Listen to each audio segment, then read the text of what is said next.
महाकाली साधना का अनुभव जो है वो शेयर करने आया हूँ। जो मैंने रुद्र गुरुदेव के द्वारा दी हुई जो साधना है उससे किया था, और उससे मेरे को जो अनुभव हुए वो मैं आप सभी से साझा करना चाहता हूँ।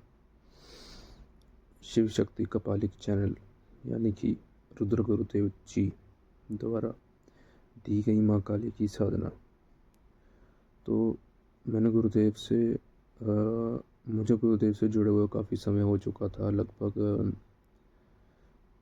2.5 या 3 साल हो चुके थे। और इन 2.5-3 साल के दौरान मैंने भगवान शिव का नित्य जाप किया। कभी 200 माला, कभी 100 माला, कभी 250 के आसपास, 300 के आसपास। तो मन में एक तीव्र इच्छा हुई कि माँ काली की साधना करने की। तो गुरुदेव से बात की तो गुरुदेव ने कहा लंबी साधना होगी, सात्विक वाली। तो मैंने कहा मेरे पास ज़्यादा समय तो नहीं है कि 5-6 महीने दे सकूं या 3-4 महीने दे सकूं, तो कृपा करके आप कोई छोटी साधना बताएं जिसे मैं कर सकूं और ज़्यादा मुझे डर की ज़रूरत भी ना हो। तो गुरुदेव ने कहा पहले आपकी स्कैनिंग करता है, तो स्कैनिंग करने के बाद में आपसे बात करेंगे इस बारे में। तो गुरुदेव को लगभग मैंने 2100 रुपया दिया उस टाइम पे, जो स्कैनिंग का शुल्क होता है।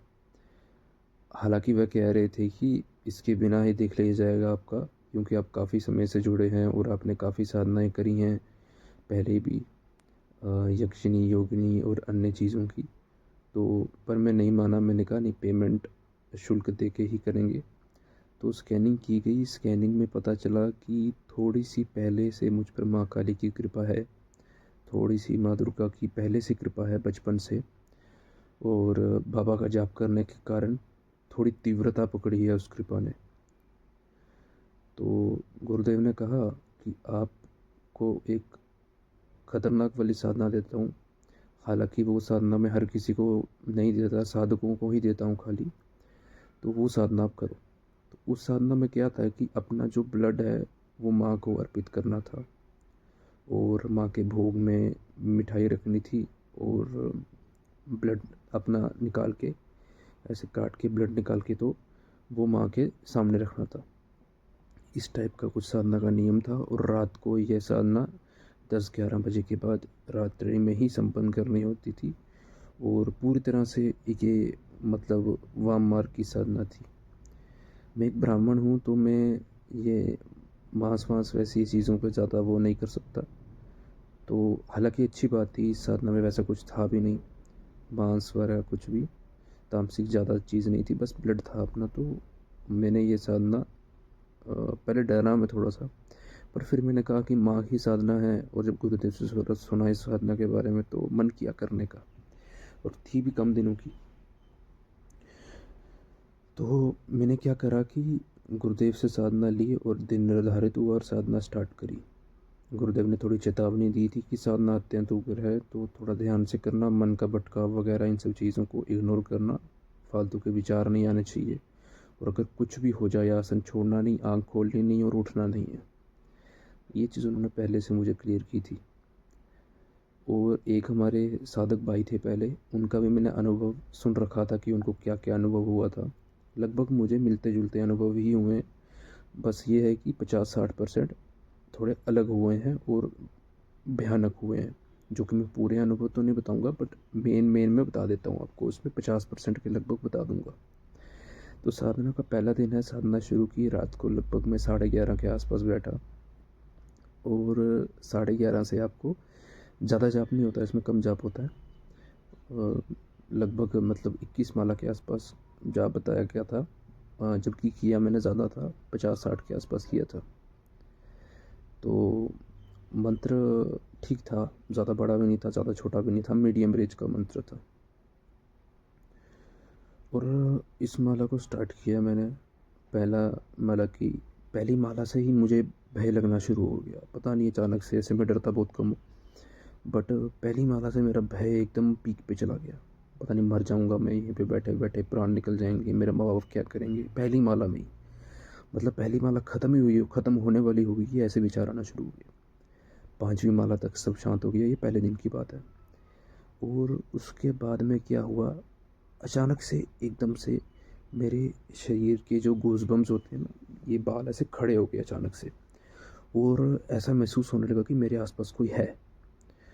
जब ऐसा महसूस हुआ, लगभग मैं इस समय तक वो लगभग लगभग 5वीं माला पे हुआ हूँगा शायद। मेरे आसपास कोई है, कोई चीज़ है जो मुझे देख रही है मेरे पास खड़े होके, ऐसा मुझे महसूस हुआ। और डरा नहीं, जाप करता रहा। इसके बाद में 11वीं माला तक ज़्यादा कुछ नहीं हुआ। जैसे जैसे मेरा जाप ख़त्म होने को आया, मुझे हल्की सी किसी के कानों में ना अपने हंसने की आवाज़ आई। मिक्स आवाज़, औरत की भी और मर्द की भी, सेम टाइम पे दोनों हंस रहे हैं, हा हा हा ही ऐसे ऐसे कर रहे हैं। और ये हुआ। इसके बाद मैंने जाप ख़त्म किया, गुरुदेव को कॉल किया, उनको एक्सपीरियंस बताया और उन्होंने कहा चलो सो जाओ, सुबह बात करते हैं। सो गए। अगले दिन उन्होंने कुछ चीज़ें बताई। अब उसके दूसरे दिन जब रात को मैं 11:30 बजे बैठा, मैं पहले बता देता हूँ, मेरा उद्देश्य कोई तांत्रिक वांत्रिक बनना नहीं था, सिर्फ माँ की कृपा के लिए। मुझे माँ मतलब पूजा भक्ति में इंटरेस्ट है, तो इसलिए मैं सिर्फ ये कर रहा था। तो दूसरे दिन लगभग लगभग 50% ऐसा ही रहा मेरे साथ जैसा भी हुआ। पर दूसरे दिन एक चीज़ अलग हुई। ऐसा लगा कि जैसे वो सांप है वो मेरे घुटने पर चढ़ा है। हालांकि वो कमरा बंद था, पूरा कॉम्पैक्ट था, अंदर से कुंडी मार रखी थी। वो 11:30 बजे लगभग हमारे घर के सभी लोग सो जाते हैं। ऐसे लगा कि वो सांप मेरी पाँव पे चढ़ा है और रेंग रहा है वहाँ पर, और कुंडली मार के सो गया वहाँ पर। ऐसा महसूस कर रहा हूँ मैं। हाथ हाथ तो नहीं लगाया मैंने, हिलाया भी नहीं, बट ऐसे लगा कि कुंडली मार के सांप बैठ चुका और जीभ से अपनी ऐसे ऐसे कर रहा है, पुचकार रहा, मतलब करते हैं ना वो सांप लोग, जीभ बाहर निकालते हैं और ऐसे ऐसे करते हैं। तो उसकी आवाज़ मुझे सुनाई दे रही है बाकायदा मेरे कानों में। और ऐसे लग रहा है कि अब उसने मुंह खोला और वो दांत गड़ाने वाला है मेरे घुटने पे। बट मैं डरा नहीं, क्योंकि गुरुदेव ने कहा था डरने का नहीं अनुभव होते हैं।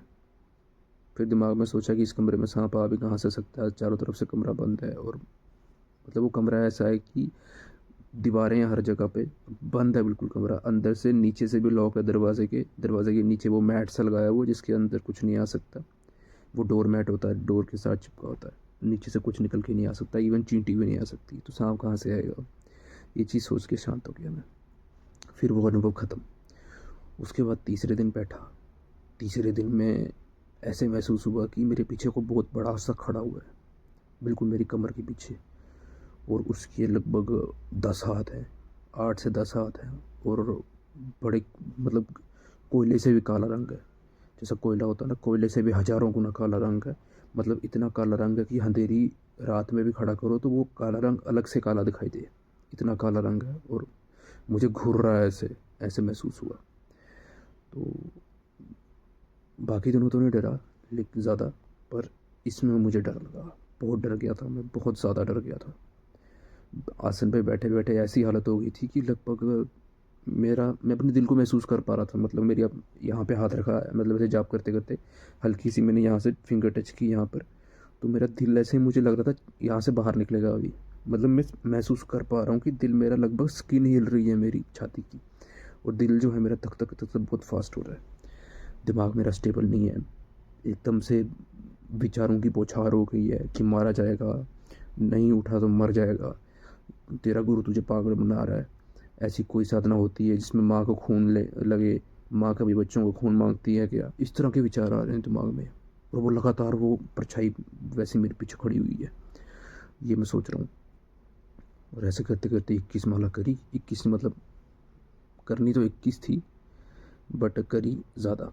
स्टार्टिंग में थोड़ी कम करी, पहले दिन में मैं धीरे धीरे मैं बढ़ाता गया, ऐसे चल रहा था। फिर इसके बाद में क्या हुआ कि आगे भी अगले दिन भी लगभग सेम ही हुआ। तो करते करते करते करते ये बात पहुंची लगभग 7वें दिन तक। 7वें दिन में बैठा हूँ, मैंने पहले गुरुदेव को अनुभव बताया तो गुरुदेव ने कहा सही जा रहे हो, जाते रहो। तो 7वें दिन जब मैं बैठा रात को, पहले तो मेरा बैठने का मन ना करे, मुझे आलस आए बहुत ज़्यादा कि नहाऊंगा नहीं मैं अभी, बहुत ठंड है, सर्दी का मौसम था, मैं नहीं नहाऊंगा, और बिल्कुल नहीं, ऐसा मन कर रहा था मेरा। और उसके बाद में क्या हुआ कि जैसे तैसे करके, क्योंकि संकल्प ले रखा था, तो जैसे तैसे करके मैं नहाया। नहा कर खुद सोच के देखो आप, मतलब लगभग 2 से 3 डिग्री टेम्परेचर में, मैं थोड़े ठंडे इलाके में रहता हूँ, 2 से 3 डिग्री टेम्परेचर में रात के 11:30 बजे बंदा नहा रहा है। और उस दिन घर में गीज़र भी ख़राब है, और गर्म पानी से नहीं नहा रहा, वो ठंडे पानी से नहा रहा है, और मेरे नहाने के आधे घंटे बाद गीज़र अपने आप चल पड़ता है। बताओ जी, इसको साधना का एक्सपीरियंस या टेस्टिंग नहीं कहेंगे तो क्या कहेंगे? एक तरीके से परीक्षा हुई शायद। मैं जैसे ही नहाकर बाहर निकला तो उसके लगभग 15 से 20 मिनट बाद गीज़र चल पड़ा अपने आप ही चल पड़ा, अपने आप ही पहले बंद हो गया, पूरा दिन बंद रहा, चार गर्म नहीं हुआ पानी उसमें, और शाम को अपने आप चल पड़ा। तो मैंने अपनी माता जी को पूछा कि गीज़र कैसे ठीक हुआ, तो बोले जैसे तू नहा के निकला, मैंने सोचा गीज़र बंद है, इसका प्लग निकाल देती हूँ, ख़राब है तो कल ठीक करवाएंगे। और जब 20 मिनट बाद, तेरे निकलने के 20 मिनट बाद जब मैं गई वॉशरूम में, तो देखा गीज़र अपने आप चल रहा था। तूने ठीक किया क्या? मैंने कहा नहीं, मैंने कुछ नहीं बोला, मैं चला गया वहाँ से, ठंडे पानी से नहाकर बैठा। उस दिन गज़ब हुआ रात को, 7वें दिन रात को मैं जैसे ही बैठा, पहले तो 5-6 माला बड़ी आराम से निकली, ऐसे लगा कि आज का जा बहुत मज़े से चला जाएगा। फिर अचानक से मेरे दरवाजे पे ना, जैसे मुक्का बना के कोई मारता है ना, दरवाज़ा ठक ठक ठक ठक ऐसे करता है, लगभग 15 से 16 बार किसी ने दे धड़ाम धड़ाम मारा दरवाजे को। ऐसा लग रहा था कि वो इंसान दरवाज़ा तोड़ देगा। और मेरी हालत ऐसी हो गई थी कि मैं 6वीं या 7वीं माला पे था। मेरी हालत ऐसी हो गई थी कि अभी माला छोड़ के इसको पहले गाली दूँ मैं जो भी है। मेरा मन ये कर रहा था कि दिमाग, मतलब एक तो शोर आ रहा है, ऊपर से ज़ुबान से मंत्र निकल नहीं पा रहा, और शोर की वजह से दिमाग वहाँ जा रहा है, ज़ुबान से मंत्र नहीं निकल रहा। मन तो कर रहा था कि आसन आसन सब कुछ यहीं पे छोड़ूं, माला 2 मिनट के लिए रोक के माफ़ी मांग लूँ माँ से, और उठ के पहले इसको पी लूँ जो भी है ये था। फिर दिमाग में आया घर में सिर्फ मम्मी पापा और मैं ही है, तीसरा कोई बंदा है नहीं, और बाहर वाला दरवाज़ा भी मैंने बंद कर रखा है, पूजा रूम के बाहर वाला, अंदर कोई आ नहीं सकता। अचानक से ये दिमाग में आया, फिर मैंने माला करनी शुरू की, लगभग उस दिन 50 माला करी। और उठ के मम्मी पापा के पास गया तो मैंने बोला आप आए थे? बोले नहीं, हम तो सो गए थे। मैंने बोला अच्छा। तो ऐसे करते करते लगभग 9वें दिन पहुंचा मैं। 9वें दिन क्या हुआ कि मुझे साफ दिखाई दे रहा है जाप के टाइम पे, 5वीं या 6वीं माला पे साफ साफ मैं देख सकता हूँ अपने जाप में कि एक औरत खड़ी है सामने। वो औरत मुझे घूर रही है अपनी आँखों से। उस औरत के साथ में लगभग 50-60 और औरतें खड़ी हैं। कुछ औरतें उसकी तरह दिखती हैं, कुछ औरतों ने लाल कपड़ा पहना है, कुछ ने काला पहना है, कुछ ने पीला पहना है, कुछ ने सफ़ेद साड़ी पहनी है, कुछ अपने साथ कुत्ता लेके खड़ी हैं। ऐसी ऐसी औरतें हैं उस औरत के साथ में। और वो एक औरत ऐसी बड़ी सी औरत है 7-8 फुट की, वो खड़ी हुई है एकदम से, और बाल ऐसे घुंघराले घुंघराले से हैं, बड़ी गुस्सैल सी दिख रही है, आंखें लाल, बड़ी सी बिंदी लगाई है लाल रंग की। ये मुझे ध्यान में खुद खुद दिख रहा है, मैं इमेजिन नहीं कर रहा हूँ, मुझे खुद दिख रहा है। और इसके बाद में मेरे कान के पास आकर कुछ चिल्लाता है ज़ोर से, नहीं होगा तुझसे, नहीं होगा तुझसे ना, नहीं होगा। इतना चिल्लाता है कोई आके, कोई मतलब लगभग 20 साल की उम्र का बंदा।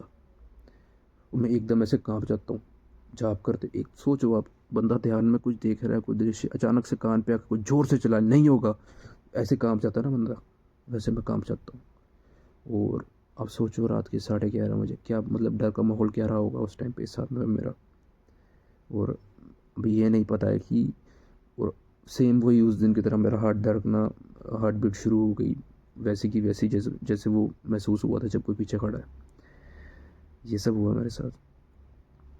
तो मैंने उठते ही सबसे पहले तो मैं बहुत डरा उस दिन, जैसे तैसे करके मैंने 40-50 माला करी, बहुत डरा। उठ के गुरुदेव को सबसे पहला काम किया, गुरुदेव को कॉल करी। ना मैंने पूजा वाला ड्रेस चेंज किया, ना मैंने कुछ करा, उठते ही आसन छोड़ते ही फ़ोन उठाया, बाहर जाकर गुरुदेव को कॉल करी। कॉल करके मैंने बताया रात के उस टाइम पे मेरे हिसाब से 2 बज रहे थे। तो मैंने गुरुदेव को कहा, गुरुदेव ऐसा ऐसा हुआ। बोले वो माँ थी, और उनके साथ में जो औरतें खड़ी थी उनको कहते हैं 64 योगिनियाँ, जिन्हें वहाँ की सहचरी कहा जाता है। उनमें से कुछ कुछ ने ऐसा कपड़ा पहना होगा, कुछ के ऐसे वाहन होंगे, कुछ माँ की तरह दिखती होंगी, 4 हाथों वाली, गले में मुंडमाला। मैंने कहा हाँ हाँ ऐसी थी। बोली कुछ ऐसे होंगे जिनके छोटे बाल होंगे, कुछ के बाल इतने लंबे होंगे कि घुटने तक आ रहे होंगे, कुछ काली होंगी, कुछ गोरी होंगी, कुछ सांवली होंगी, और कुछ हद से ज़्यादा गोरी होंगी। मैंने कहा हाँ ऐसी थी। बोले वो 64 योगिनी है, तुम्हें दर्शन हुए ध्यान में, और जो बीच में औरत खड़ी थी वो माँ थी। इतना सुन के बड़ा खुश हुआ भाई कि चलो ध्यान में ही सही, अपना असली रूप तो नहीं पर माँ चलो दिखी तो सही मुझे किसी बहाने से। और इसके बाद में लगभग यहाँ तक तो चलो ठीक है, बीच में कोई खास अनुभव नहीं हुआ, बस यही अच्छे अनुभव हुए। आखिरी का जो दिन था उस दिन भाई साहब मेरी फटी है, मेरी नाप के फाड़ी गई है उस दिन, समझ रहे हो, बिना तमीज़ के बदतमीजी से फाड़ी गई है। मैं बता रहा हूँ क्या हुआ। जाप करने बैठा हूँ, ठीक है, पहली माला से सर्दी हो गई भाई कमरे में, जितनी सर्दी होती है उससे लगभग 5-6 गुना ज़्यादा सर्दी हो गई। मैं जाप करते हुए ना पहली दूसरी माला में ऐसे ऐसे कांप रहे हैं मेरे हाथ। नीचे सिर्फ मैंने धोती पहनी है, ठीक है, ऊपर से मैं पूरा नंगा हूँ, मतलब बिना ऊपर की बॉडी में कुछ नहीं पहना, ना टोपी पहनी है, ना हाथ में कुछ गर्म पहना हुआ है, सिर्फ माला पकड़ी या गोमुखी में, ठीक है। पहली बात, सिर्फ ये रुद्राक्ष देख रहे हो गले में, दो ये दो पहन के रखे हुए हैं पूरी ऊपर बॉडी में। नीचे पतला सा धोती का कपड़ा, वो भी गर्म नहीं है, वो भी ठंडा है, कॉटन की धोती है, ठीक है। तिलक लगाया हुआ है और ऐसे ऐसे कांप रहा हूँ ठंड में पहली माला में। सोचो दिमाग में बंदा क्या सोचता है कि 50 माला करूँगा, कैसे करूँगा, पहली माला में ये हालत तो 50 तक कैसे पहुँचूँगा, मैं तो 11 में मर जाऊँगा, ये सोच रहा था उस टाइम पे। 11वीं माला जैसी हुई, ठंड ख़त्म, पूरी ठंड ख़त्म, टेम्परेचर रूम नॉर्मल, बिल्कुल नॉर्मल, जैसे हल्की हल्की गर्मी का होता है। अब यहाँ से उल्टा खेल शुरू है। 11वीं माला ख़त्म होती, 12वीं माला एकदम मज़े से निकली, 13वीं माला आते ही भाई साहब गर्मी, लग रहा है किसी ने तवा लगा दिया, तवे पे मुझे बिठा दिया। पसीने निकल रहे हैं मुझे 2 डिग्री टेम्परेचर पे, 2 डिग्री टेम्परेचर पे पसीने निकल रहे हैं मुझे। ठंड के मौसम में पसीना निकल रहा है मेरी पूरी बॉडी, जैसे गर्मी में पसीने आते हैं ना, यहाँ से पीठ पे, छाती पे, मैं ऐसे ऐसे करके चाप कर रहा हूँ हाथ, ताकि बाजू के नीचे जो पसीना आता है वो चिपके ना, मुझे खारिश ना हो या ऐसे कुछ ना हो, स्मेल ना आए, ऐसे करके मैं हाथ उठा के चाप कर रहा हूँ, पर छोड़ा नहीं है। पसीना आ गया, मेरा आसन भीग गया, नीचे इस पे बैठा हुआ था, मैं हाथ ला के देख रहा हूँ, इतना पसीना आया आसन पे, पाँव के नीचे से हाथ ला के देख रहा हूँ ऐसे, आसन गीला हो गया पूरा। ये आखिरी दिन की बात है। 21वीं माला पे ये भी ख़त्म है, ठीक है। अब 31वीं माला तक सब नॉर्मल है, मज़े से चल रहा है सब कुछ, नॉर्मल रूम टेम्परेचर है, सब बढ़िया है। अब इसके बाद में होता है जी खेल शुरू। 31वीं माला जैसी ख़त्म होती है, कमरे के अंदर ना अजीब सी उपस्थिति महसूस होती है, अलग अलग लोगों की। कोई मुझे ध्यान में दिखा रहा है कि मैं एक्सीडेंट में मरा था, कोई मुझे बोल रहा है कि मैं वहाँ जा रहा था, मैंने फांसी लगा ली थी। एक बच्चा था, बोलता है मुझे मेरी माँ ने गला दबा के मार दिया। और एक दिखा रही है लड़की कि मेरे लवर ने मुझे मार दिया। ऐसे लगभग 50-60 लोग मेरे आमने सामने आ रहे हैं, बता रहे हैं और जा रहे हैं, आ रहे हैं, बता रहे हैं, जा रहे हैं। अब सोचो उनकी बात सुनूं या ध्यान करूं, या माला पे ध्यान दूं, या जाप की काउंटिंग रखूं। जाप की काउंटिंग बराबर थी, बट मंत्र नहीं बोल पा रहा था क्योंकि सुन वहाँ रहा था। ये हुआ। अब इसके बाद में लगभग 15 माला तक ये चला होगा। और अब फिर मैं पहुंचता हूँ जी 45 माला पे। लास्ट की 5 माला बहुत खतरनाक निकली मेरी। कमरे में आपको पता है वो कनखजूरा होता है ना, जो कनखजूरा, ऐसे लग रहा था कि मेरे शरीर पे कनखजूरे चल रहे हैं, बहुत सारे कनखजूरे। कोई मेरी पीठ पे चल रहा है, अभी एक मेरी कान में घुसने वाला है, एक मेरे कान पे ऐसे रेंग रहा है, अभी महसूस हो रहा है। सोचो आपको पता हो कि आपके कान में कनखजूरा रेंग रहा है, ऐसे घूम रहा है, कभी भी घुस सकता है अंदर दोनों कानों पे, और आप माला जाप रहे हो, माला जप कर रहे हो, और आप उसको ऐसे भी नहीं करके हटा भी नहीं सकते, आप हिल भी नहीं सकते। हिले तो साधना गई, अगर इस पर कोई रिएक्शन दिया तो गई, 11वां दिन सत्यानाश। सोचो क्या हाल होगा, भयंकर डर, भयंकर डर। इसके बाद में एक जैसे ये ख़त्म होता है ये वाला कनखजूरे वाला, फिर कीड़े चींटियाँ रेंगना शुरू होती हैं बॉडी पर। उसके बाद में चींटियाँ काटना शुरू करती हैं मुझे बॉडी पे, ऐसा लगता है मेरी बॉडी पे बहुत निशान पड़ चुके हैं। चींटियाँ मतलब काट रही हैं पीठ पे, छाती पे, कुछ चींटियाँ मेरे नाक में घुस रही हैं, कुछ मंत्र बोल रहा हूँ तो मुंह से अंदर जा रही हैं। सोचो कि कितना डर होगा उसमें, महसूस कर रहा हूँ मैं पूरा, बट हुआ असल में कुछ भी नहीं है। दिमाग में आ रहा कि मैं उठूँगा तो मेरी छाती से खून निकल रहा होगा।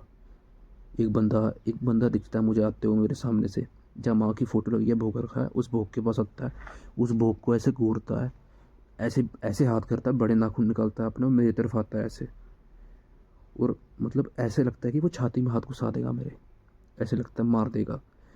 जब वो मुझे ऐसे ध्यान में दिख रहा, बोलता आँख खोल, नहीं खोलेगा तो ये घुसा दूंगा, सिर गुजार दूंगा तेरा, मतलब गर्दन अलग कर दूंगा, ऐसे बोलता है।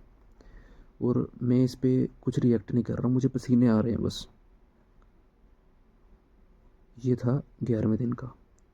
और इसके बाद सब शांत हो जाता है और मेरी साधना ख़त्म होती है। मैं जाप करता हूँ, उठता हूँ, गुरुदेव को बताता हूँ। गुरुदेव ने कहा दर्शन हुए किसी के, माँ के दर्शन हुए? मैंने कहा नहीं हुए। बोले ठीक है, जितना हुआ बहुत है, कृपा बहुत आ चुकी है, अब क्या करो, अगली बार करनी हुई तो करेंगे, और इसके बाद में सुबह बात करते हैं। ये सब हुआ, इसके बाद में सो गया। सपने में मुझे दर्शन होते हैं। सपने में क्या दिखता है मुझे, वही सेम बहुत सी औरतें, कोई ऐसी है कोई वैसी है, बताया था मैंने पहले जैसे, और वो सब बैठी हुई हैं, बैठ के एक पानी के नदी के किनारे बैठी हुई हैं, और नदी के बीच में एक नाव है। उस नाव के ऊपर एक बहुत ही काले रंग की सांवली सी औरत बैठी हुई है। मैं ऐसे हाथ जोड़ के खड़ा हूँ, मैं बोलता हूँ आप माँ हो, सपने में बोलता हूँ। वो औरत बस हंसती है, वो कुछ नहीं बोलती। मैं बोलता हूँ आप माँ हो ना? मैं फिर उन 64 जो बैठी होती हैं, गिनती में गिनी नहीं मैंने, मतलब वही गुरुदेव ने कहा था जो 64 योगिनियाँ, मैं उनसे पूछता हूँ ये माँ ही है ना? और आप योगिनियाँ हो ना 64? वो सब भी हंसती हैं मुझे देखकर, मतलब स्माइल करती हैं, हल्की सी मंद मंद मुस्कुराती हैं। वो मतलब होता है ना, कोई बच्चा बच्चे को देख के कोई हंस रहा हो, छोटे 5-6 साल का बच्चा कोई हरकत कर दे, उसको देख के कोई हंस रहा हो, ऐसे वो सब हंसती हैं। और फिर वो लेडी भी हंसती है जो मतलब पानी में होती है, नाव के ऊपर। अचानक से वो नाव गायब होती है, वो औरत भी वहाँ से गायब होती है, और वो औरत एकदम मेरे पीछे आके खड़ी हो जाती है। और इस बार वो औरत वैसी ही होती, उस औरत की इस इधर से 8 हाथ ऐसे आते हैं, ऐसे ऐसे ऊपर हाथ करती है वो, ऐसे 8 हाथ निकलते हैं एकदम से। वो औरत अपना मुंह खोलती है, जबड़ा खोलती है, और मतलब लगभग इतनी लंबी जीभ होती है, सपने में देख रहा हूँ, इतनी लंबी जीभ होती है। आंखें पहले बड़ी प्यारी होती हैं, धीरे धीरे आंखें बड़ी होती हैं, वो लाल रंग की हो जाती हैं।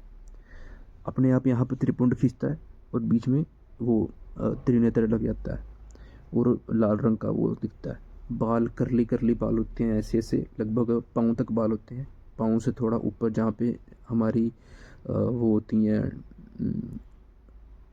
एड़ी होती है, हल्का सा ऊपर वहाँ तक बाल होते हैं। और एड़ी नहीं, जहाँ पे काफ होती हैं, काफ्स होती है ना, काफ मसल होता है बॉडी का, लेग्स का, वहाँ तक पाँव बाल होते हैं, घुंघराले बाल। और जो कमर का हिस्सा है उस पर असंख्य हाथ लपेटे होते हैं, हाथ होते हैं, गले में मुंड की माला होती है, और बिल्कुल काले गहरे रंग की औरत होती है। मुझे ऐसे महसूस होता है कि मेरे पीछे खड़ी, मैं पीछे मुड़ता नहीं हूँ, मेरे वो महसूस करके आँख खुल जाती है। ये सपना मैंने गुरुदेव को बताया। गुरुदेव ने कहा कि बढ़िया है, आप जाप करो, भविष्य में कभी और साधना करनी हुई तो करेंगे।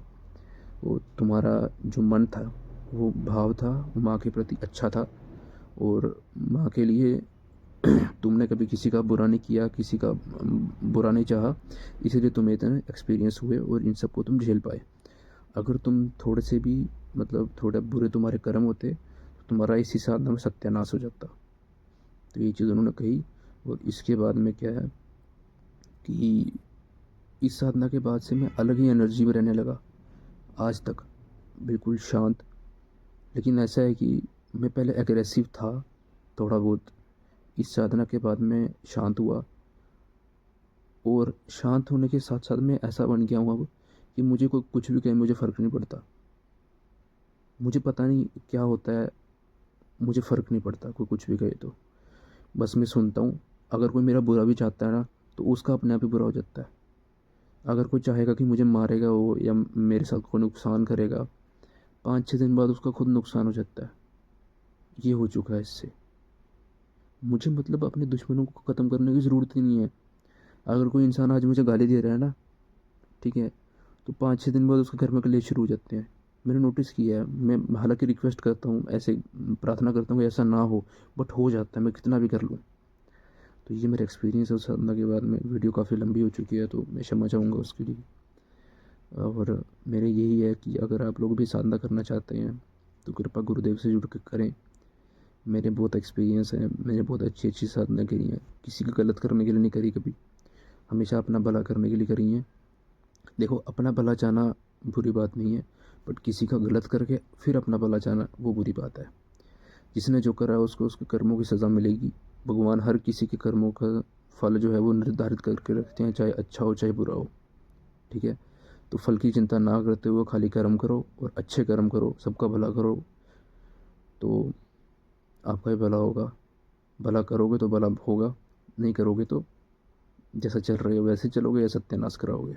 जो मैंने इस वीडियो में अनुभव बताए हैं वो पूरे 100% नहीं बताए हैं। 100% अनुभव बताने से गुरुदेव ने मुझे कहा था कि 100% नहीं बताना आपने, लगभग आप 50% बताओ, क्योंकि आप 100% अगर बताओगे तो वो सही नहीं रहेगा, अच्छा नहीं रहेगा आपके आगे साधना के, मतलब भविष्य में कोई साधना करना चाहो, हर एक चीज़ उजागर करना सही नहीं रहेगा। तो जो जो आपको छोटी छोटी चीज़ें लग रही हैं, छोटी छोटी चीज़ें बताओ। अब सोचो, अगर आप छोटी चीज़ों में ये अनुभव हैं, तो अगर मैं मेन चीज़ें बताने पे आऊँ तो वो कहाँ तक पहुँचेंगी।